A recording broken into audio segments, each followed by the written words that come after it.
who are in the public school district, and I just want to share with you my thoughts on why I believe Common Core is not what's best for our children. So I hope you hang with me for just a little bit so I can give you my presentation that I've done. I wanted to start with what is Common Core. Or actually, I'm going to show you what I actually titled my presentation. So my presentation is called, Are We Teaching Our Youth Conviction and Courage? I truly believe that no, we're not teaching our youth conviction and courage. Common Core is a set of standards. The purpose is to align all the state standards in effort to increase student achievement and compete globally. Why do we now have Common Core in our state? Well, when the Common Core state standards were introduced to each state, they were under the impression that Common Core would be a high quality product, also known as rigorous. One thing I've learned is that you cannot say the word Common Core without saying the word rigorous. For some reason, the two words they go together. So whenever you say Common Core, make sure you say rigorous with it, because that's how you're supposed to say it, because that's how they want you to think of Common Core, as a rigorous product. While I'm doing this, I'm also going through my slides. So next is states thought that Common Core would be state-led. Well, truth is that Common Core standards were initiated by private interests in Washington, D.C. without any representation from the states. So eventually the creators realized that they needed the presentation as a facade of state involvement. And so therefore they enlisted the National Governors Association, also known as the NGA, which is a trade association that does not include all the governors, and the Council of Chief State School Officers, known as the CCSSO. Again, another Washington, D.C. based trade association. Neither of these groups had the grant of authority from any particular state or states to write the standards. The bulk of the creative work was done by a company called Achieve Inc. Again, another DC-based nonprofit that includes many progressive education reformers who have been advocating for national standards and curriculum for decades. Massive funding for all this came from private interest groups such as, well, the Gates Foundation.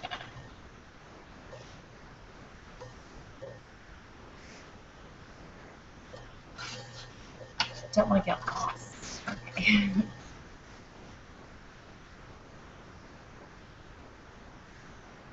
I hope this is actually sharing my slides. So you may think that under Common Core, the states will still be in control of their standards, right? Well, that's not quite how it is. States that adopted Common Core must accept the standards word for word. It may not change or delete anything, but they will allow a small amount of additional content, 15%. In fact, out of this 15%, none of that would be on the standardized testing. You've probably also heard that Common Core ultimately will be taught pretty much the same curriculum in every state, correct? Well, that's what they're intending for. What's happened is there's been two consortia that have been founded in the United States, the Department of Education, and they also admitted in their grant applications that they would use the money to develop curriculums. So not only do our states not have control over the standards and over the curriculum, but to get this money, the states applied for the grant Race to the Top, and when they applied for that grant, the Race for the Top grant, they told the federal government Yes, we will adopt Common Core, and we will adopt the curriculum that goes along with it. In fact, we'll also give you whatever information that you are requesting. Just please give us this money. So pretty much what they were doing is they signed a blank check to our federal government. So when your school board and your school state superintendent says, we didn't accept any money for Common Core, that is correct. They didn't accept money for Common Core. They applied for Race to the Top grants. And in that, to be eligible for that money, they did have to agree to accept the Common Core standards as well as the curriculum that goes along with it. All right, so I also know that you've heard, because I just said it, that Common Core standards are rigorous. That drives me nuts every time I hear people say Common Core and rigorous in the same sentence. And it will also make our children college ready. Well, even the Fordham Institute, which is a proponent of Common Core, admits that several states had standards that were superior to Common Core, and that many state standards were at least as good. So Common Core has been described as a race to the middle, not a race to the top. So many of your states, for example, California, your math curriculum was better before the Common Core standards. So good job, you're now taking your students backwards. And it's also been admitted by one of the drafters of Common Core for the math standards that Common Core is not designed to prepare students for a non-selective, that Common Core is designed to prepare students for a non-selective 2-year community college, not a 4-year university. In fact, James Milgram, who is a professor of mathematics at Stanford University, he served on the validation committee for Common Core mathematics. He did not agree to approve the standards. He said that the core standards only go through a weak Algebra 2. He also said that the Common Core standards will place our students about 2 years behind their counterparts in high-performing countries. I don't know about you, but I don't feel that my child should be 2 years behind another country because the federal government had to get in the way of our kids' education. Going on. An expert in English education said that Common Core English language arts standards consist of empty skill sets that weaken the basis of literary and cultural knowledge needed for the authentic college coursework. She also suspects, from her analysis of work done so far on the standards, that the reading level deemed sufficient for high school graduation will be that of a 7th grader. That means that our seniors who are going to be graduating will have the reading level of a 7th grader. Okay, is that college and career ready? I don't think so. That's just my own opinion, though. You may think differently. The Common Core revamps the American model of classical education to resemble a European mode or model, which de-emphasizes the study of creative literature and places students on tracks, as in, are you going to be in college or are you going to be going to the vocational workforce at an early age.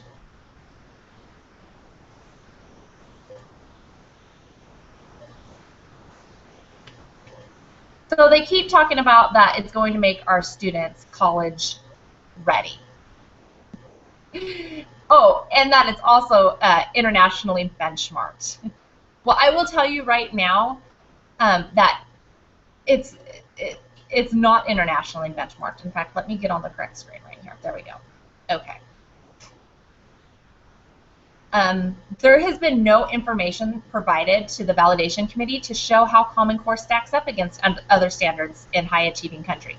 In fact, the Common Core establishment no longer claims that the standards are internationally benchmarked. The website now states that they are informed by the standards of other countries. However, there is no definition of what informed by means. So here's something to ask yourself.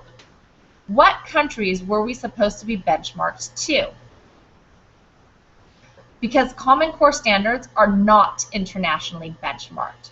neither in methodology flawed study. Well, let me go back a second. So Professor William Schmidt of the University of Michigan, he did a methodology flawed study. And again, David Connolly of the University of Oregon, he also did something called post-Common Core studies. They were both founded by the Gates Foundation as well. So neither one of them have shown Common Core content to be close to or even equal to of academic content of mathematics and English standards and high-achieving countries. So the next time somebody asks you or tells you that Common Core will increase the U.S. and international competitiveness because the standards are internationally benchmarked, ask them what evidence they have. They also say that they want Common Core so that they can have a way of tracking or keeping like tallies on how well each state is doing in comparison to another state. So we already have something like that. Okay, so in the elementary and middle school, it's called the National Assessment of Education Progressive Test, and in high school, it's called the ACTs and the SATs. That's how they can find out where the standards and where students compare with each other. I just thought that was kind of funny that they thought that they needed to take it upon themselves to try to say that they needed to develop a new type of test so that they could see how we rank with each other. So another question to ask yourself is, how's your local school district going to pay to implement these new standards? Great question. Local school districts and states must provide the funds to adopt and implement the Common Core state standards. So how is this going to be done? You guessed it, school levies. Yes, the federal government is not providing the necessary funds since states, quote unquote, voluntarily made the decision as to whether they adopt the Common Core state standards. States that are receiving Race to the Top funds, they can use some of those funds to implement Common Core. So how much do you think this is going to cost? Another reasonable question, right? Well, so far, they have been unreasonably high. The cost to implement Common Core has been unreasonably high. Costs have ranged from $183 million in the state of Washington for approximately 1 million students to $1.6 billion in the state of California that has more than 6 million students. Yeah, little spendy, I think. Many states adopting the Common Core state standards are only funded a small portion of the cost at a state level. That leaves the local school districts, they're going to have to make up about 90%, almost 91% of the estimated cost statewide to implement these Common Core standards. Many school districts and state governments are dealing with severe budget shortfalls. I know in the district that I live in March, I just helped pass a $4 million school levy. And the voters, many of them weren't happy about that because we've had to go back to them. This is our second time going back to them. In fact, in one of our neighboring cities, those voters decided they weren't going to approve the levy. So it's making it very difficult to justify the cost of implementing this new state standards to voters, especially when it's such a costly commitment. So there are things that school districts are doing. They're responsible for the technology and the equipment, related personnel and network capacity upgrades, the cost required to take these Common Core state assessments. So that means they have to make sure that they have computers for each student at work, that their broadband width is big enough to make sure that when everybody's on the internet at the same time, that that it's running smoothly and that there's not delays, which I can tell you right now, our state does not have the broadband width to withhold to do these state tests, these assessment tests. It's not big enough. Again, The estimated costs of some of these states exceed the amount that the states would have received for the Race to the Top funds. Something else to remember is that not all states were awarded the Race to the Top funds. So, again, how are school districts going to pay to implement these standards? Well, remember this: levies are for learning and bonds are for building. So I really wanted to go over a lot more about Common Core with you just because of how much studying and research I've done on it. But again, I want you to remain watching this video. So I want to give you just enough information so that it will make you want to go in and research a little bit. Right now, what has been adopted is language arts and math. So I'm going to go over a little bit about the language arts now. So language arts, bah humbug. Those of us who were educated before Common Core will know literally what work is referenced in that exclamation. Okay, so also I guess if you've watched the movie, you will also know, but you will also understand that the movie was made from the book. That's all changing with Common Core English Art Standards. The students will be required to 50% of their work. The students will be able to will be informational texts, not literature, because they say workers will be reading informational texts when they are on the job. By the end of high school, our seniors and our high schoolers will be 70% of the students will be reading the informational texts under the new Common Core English Language Arts Standards. Mind you, of that 30% of the readings which are works of literature, many of them will be carefully chosen excerpts, not complete works. They have said students need to read more informational text as opposed to literary text. This is just a fancy way of saying we are taking literature out of the classroom and outing in the complex texts. This means novels will disappear, and you may have heard of articles from journalists slipped in, like the article from the New Yorker named Atul Gawande. He wrote an article called The Cost Conundrum. This article talks about the cost of healthcare in McAllen and El Paso, Texas. Okay, I don't live in Texas, nor do I even live near Texas, but can you tell me why my child would need to talk about a healthcare plan from 2009? They call this a high level of complex text. All it is an article to set up the Affordable Care Act, also known as Obamacare. And yes, this is one of the complex texts that our kids will be reading.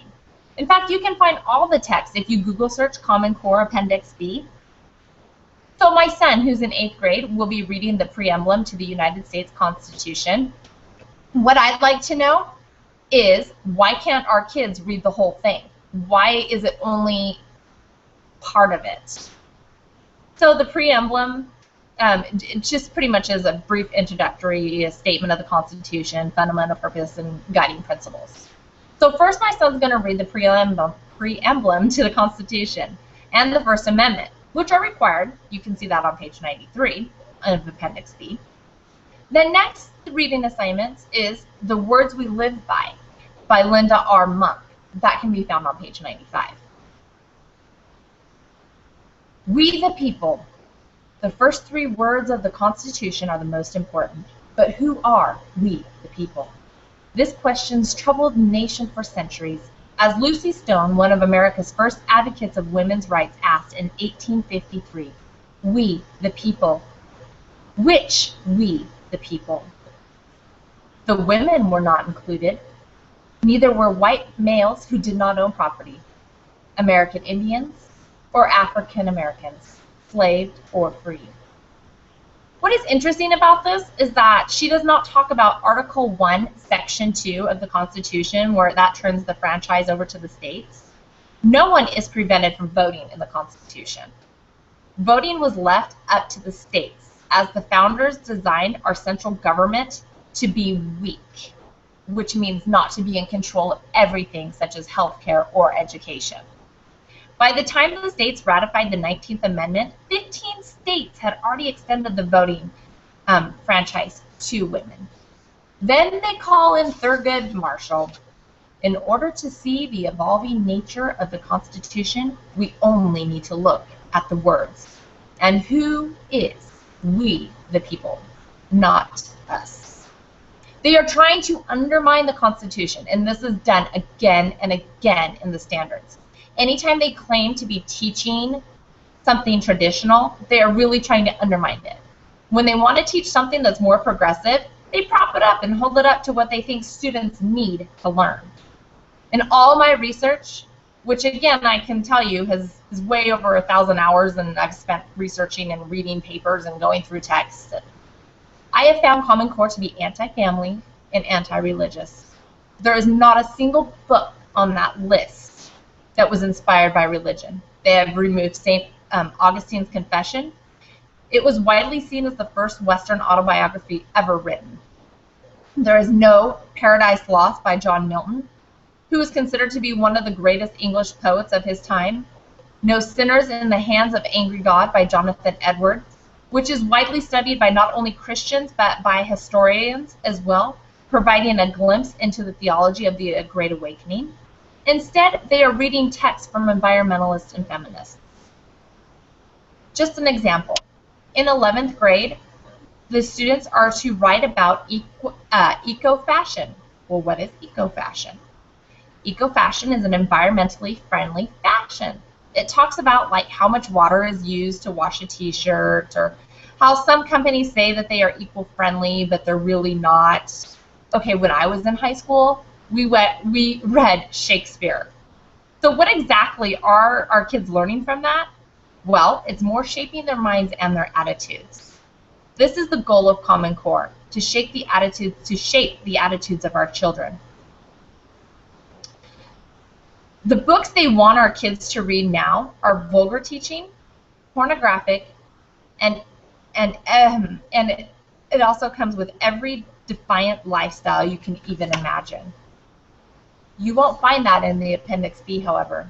That's because this is the Common Core textbook. Kate Chopin, a feminist, wrote The Story of an Hour. If you have not read it, here it is in a nutshell for you. Her husband was killed in an accident. She cries for a moment, then goes into her room, looks into a mirror, stretches out her arms, and looks into the future. That is all hers. She is finally finding her own self-assurance. In the teacher's book now, they are prompt to ask the question, what does it mean when she stretches out her arms? They're encouraged to help their students come up with the answer. She looks into the future, and it's hers alone. Question number 2, the follow-up to that. What are we reflecting upon this? Well, again, they're encouraged to have the students answer the negative aspects of the 19th century marriage. Are you kidding me? You're now talking down about marriage to our kids? There's also other questionable authors who are in here. I would really encourage you to do some research on finding out what your children will be learning and reading. So let's talk about going beyond, well, that's at a high school level. So now let's talk about at an elementary age, what our kids will be learning and reading. Well, I'll tell you right now, rigorous and critical thinking, right? That's what they're trying to tell us. So if you ask them to show you where the rigorous is, they can't. They just explain, just an example of what they are talking about, taking away from our 2nd and 3rd graders. There's going to be no classic tales, no Hans Christian Andersen, no classic fairy tales. These are all books kids love to read. Some have beautiful language in them. What you are now seeing are books written in the late 1990s and early 2000s. And what they're calling rigorous, Amazon's website says it's recommended for children ages 4 to 6. Man, they've really come up with some great slogans. But the more you educate yourself and look at what is being taught in the different grade levels, you will find out it is nothing but political propaganda. So now I've gone over a little bit about the language arts. So let's talk a little bit now about the math standards. Did anyone out there go to school in the 60s or 70s? If you did, you may have remembered math being called new math. Well, that curriculum failed. In fact, it failed so bad that in the 70s they decided to get rid of it. Well, guess what? It's back! And they're going to teach it to our kids now because it worked so well then, they think that if they bring it back now, it's just going to work even better. Our children are not being prepared for math or science, for medical or technical areas, also known as STEM programs. In fact, Dr. James Milgram said the core standards only go through a weak Algebra 2. So there is a 1 in 50 chance that your child will get a 4-year degree in any tech field. It was admitted by one of the 3 people who wrote the math standards that they're only aiming for a community college, for students to be able to get into community college. But because they have recruited big business community into this, we now have an alliance. Government on one hand and big business on the other. It's been said we will provide workers that you do not have to train. And the private foundation, such as Gates Foundation, who will benefit from this the most. Up here on the screen right now is just some of the examples of what they are teaching our children, how they are teaching our children. If you look at the old-fashioned way, where 32 minus 12 equals 20, the new way is a little bit more trickier. There's quite a few more steps to have to figure out that 32 minus 12 equals 20. And then you have number sentences. All right, which subtraction sentence shows you how to find 15 minus 7? Well, when I was in school, we would just do 15 minus 7. But now you have to find a number sentence. And then how about estimation? How to estimate? Well, when you add 354 plus 291, the actual total is 645. But with their way of estimating, it comes out to 500. When I was in school, we learned the tens position first, right? Am I correct on that? And then you would round to the nearest tenths. For some reason now, they're starting with 100, so I guess they're teaching our kids to count from 100 backwards instead of from 1 to 100. If that's the case, then yeah, I guess our kids should be quite brilliant, correct? And then how about these questions that were asked? This was actually questions that were sent home with children for homework. If Frederick got 2 beatings per day, how many beatings did he get in 1 week? Space, 2 weeks. Really? Wasn't slavery abolished? Because I thought so. Or how about this one? Each tree had 56 oranges. If 8 slaves picked them equally, how much would each slave pick? Again, this is what you want our students to go home with as homework? My goodness. I'm not a racist person, but these questions sure make me question whoever wrote this curriculum, what kind of standards you have.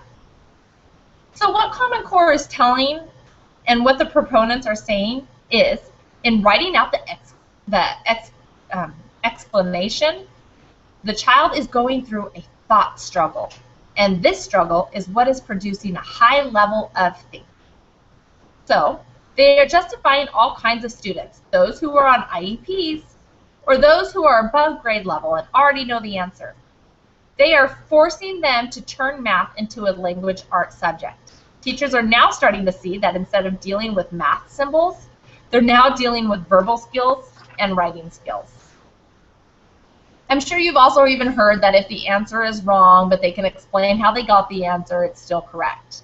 So if you have 2 to the 5th power and you say it equals 7, but you explain it this way, that if I had 2 apples and added 5 more, that would equal 7.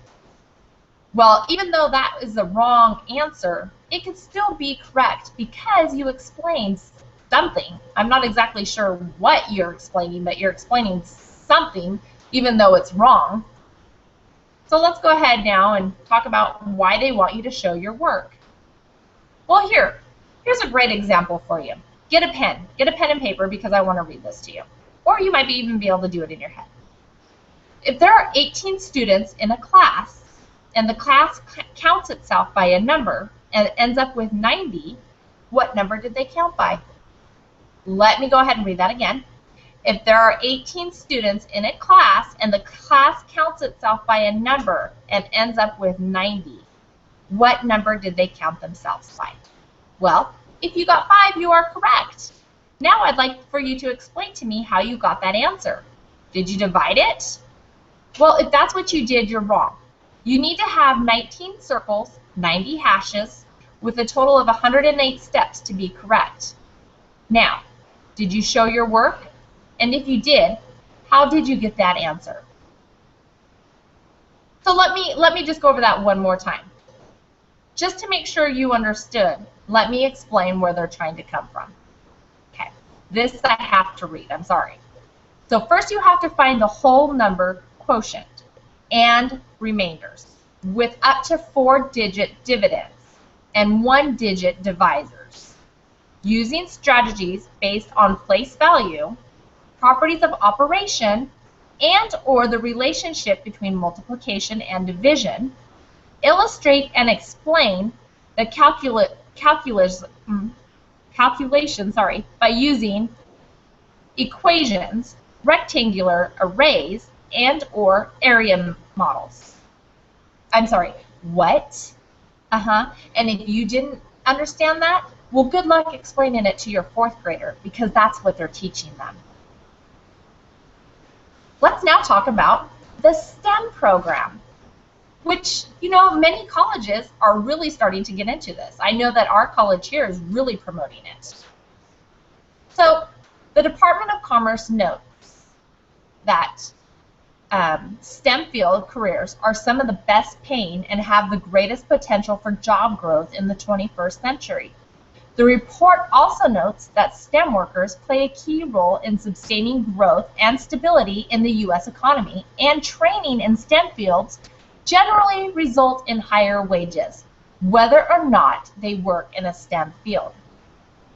The U.S. government data shows that only 1 out of every 50 prospective STEM majors who begin their undergraduate math coursework at a pre-calculus level or lower will earn their bachelor's degree in a STEM area. So, our students who are going to be graduating with the weak Algebra 2, only 1 out of 50 of those will go into a STEM area. Students whose last high school math course was Algebra 2 or lower have less than a 40% chance of earning any kind of 4-year college degree. That is extremely depressing. So if you want to be a doctor, an engineer, a lawyer, how they have it set up now is that you have less than 40% of even making that happen. They're getting you college ready, of course. Ready for a community college, possibly. So our national mathematics standards, adopted by 45 states and the District of Columbia, that supporters say are designed to make high school graduates college and career ready and improve the critical science, technology, engineering, and math, also known as STEM, pipeline, do not prepare students to study STEM or even be admitted to a selective 4-year college, according to the new study that was published by the Pioneer Institute. We are lowering the bar. Common Core math fails to prepare our high school students for STEM. If one of your aims of education is truth, and you know mathematics is a science that delivers true things about the universe, then of course you are looking for the correct answer. But if you're trying to create college and career readiness, then it gets a little murky. If you have a progressive agenda, then you do not want them to have the correct answer, because that means they can actually think.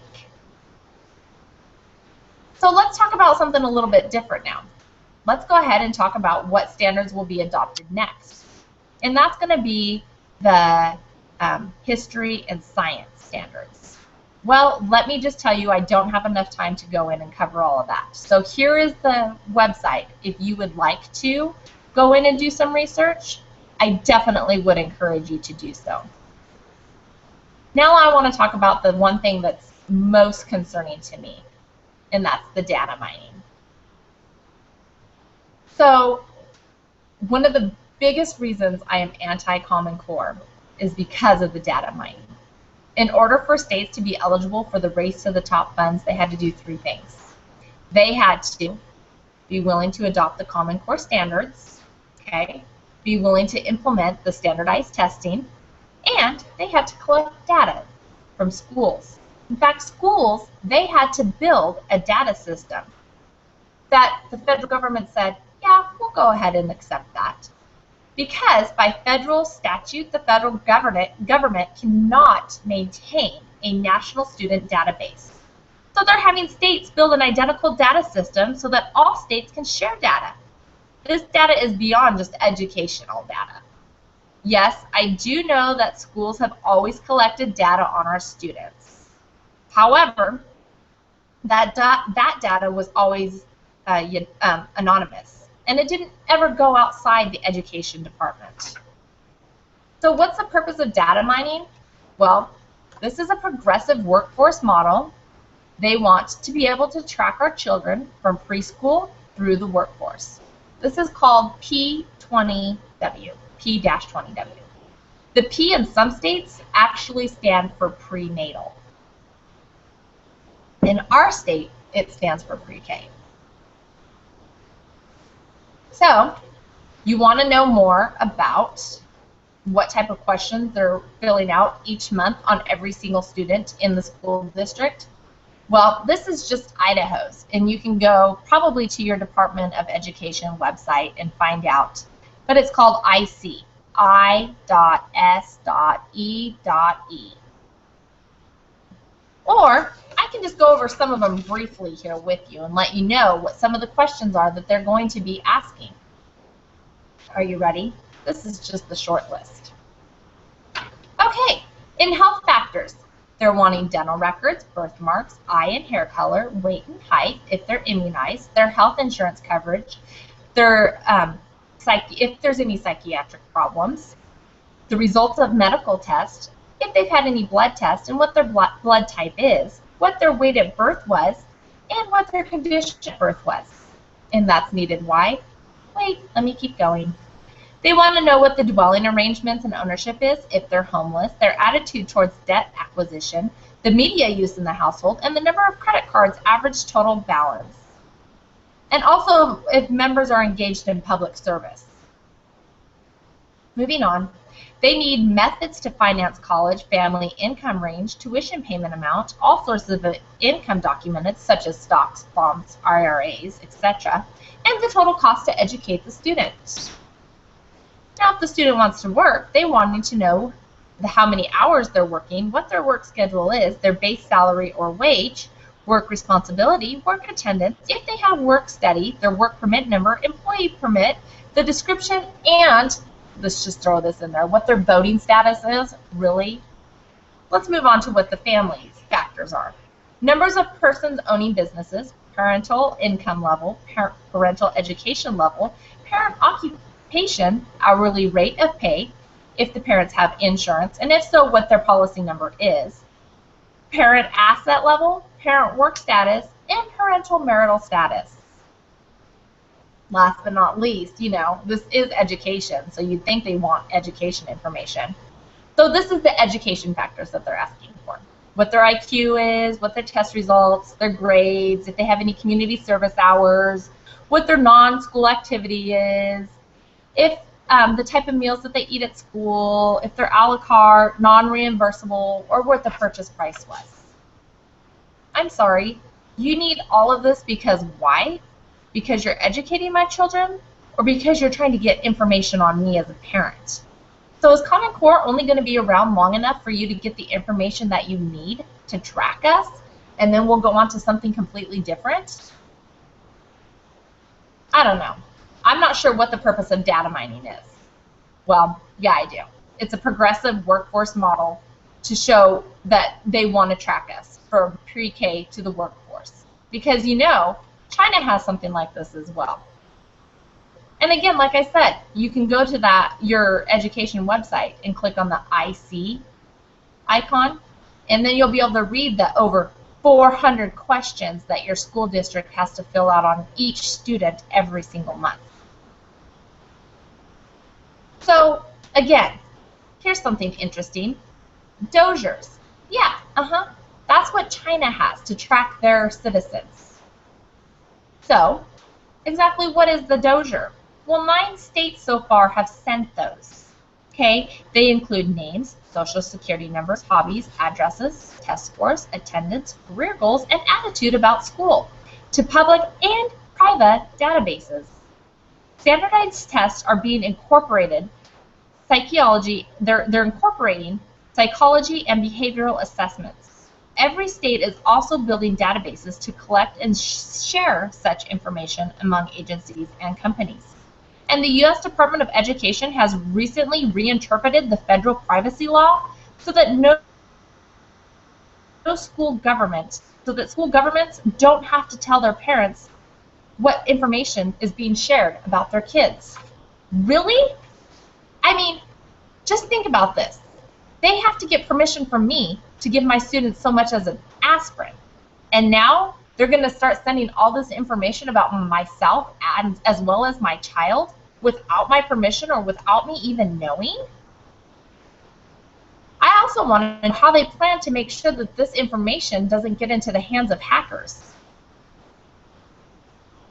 Because if you remember, I think it was back in 2012, there was a big, huge security where hundreds of thousands of people were put at risk at identity theft because of security breaches in government databases. Well, children identity is often not discovered until adulthood, which makes their information even more attractive to thieves. Just saying. So, going back to this whole data mining, keeping tabs on people. So very few U.S. citizens want to see their government slightly imitate that of China, which keeps their doziers on all citizens, their performance and attitudes, that is. These records are influenced by work, political, and school opportunities. Because everything they do will be recorded for the rest of their lives, the doziers discourage any irate behavior. And this is not to say that big databases equal communist oppressions. But we do things differently here in the United States because we trust our citizens and we believe in self-rule. The historic and accepted practice with student records have been to keep them anonymous. When they're shared outside the schools, researchers and government accountability gurus don't need to know that Sally Smith failed Algebra 1. Or even if her parents and teachers do know, but now researchers, they're wanting names, social security numbers, and addresses. All they really need to know is how many students are failing Algebra 1. So students and their guardians should also have access to their own records, right? And the ability to correct any false information that they might find on there. Well, they don't, because the schools are now going into this data sharing involvement with all their records. So schools, again, they don't even need your permission to send test scores, behavioral records, anything like that. They don't even need to have. Oh, but wait, you're saying there is a law to protect the privacy? Yeah, that's right. It's called the Family Education Rights and Privacy Act, also known as FERPA. Well, guess what? That law did exist, but not anymore because the Obama administration gutted it about 2 years ago. So now any student data, personal information data that the federal government or the state Department of Education gets can be given to anyone in the world, not just limited to the U.S., but it can be given to anyone in the world as long as they use the correct language to justify the disclosure. Parents, wait. You're not going to be able to object to this. Why? Because you don't even know it's going to be happening. So now you want to know what you can do to stop this Common Core, the implementation of Common Core and their wonderful standards? You need to call your leaders. You need to send emails. You need to write letters. Okay? One phone call, one visit, one email. It can make a difference. It really can. I've sent mine to my senators and my representatives, Unfortunately, I've only heard back from one.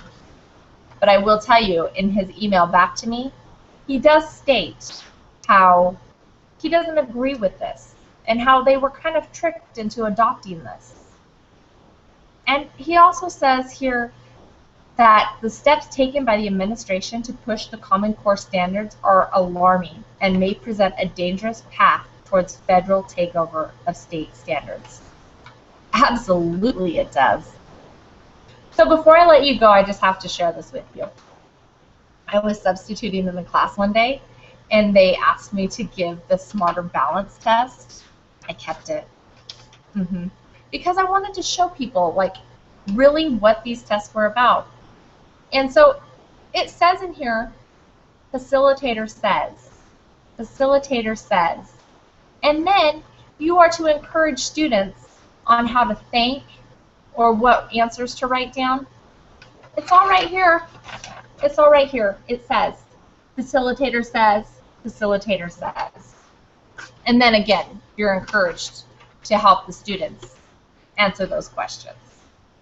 So I hope that I've given you some information to think about, and now you're going to want to go back and learn more about Common Core.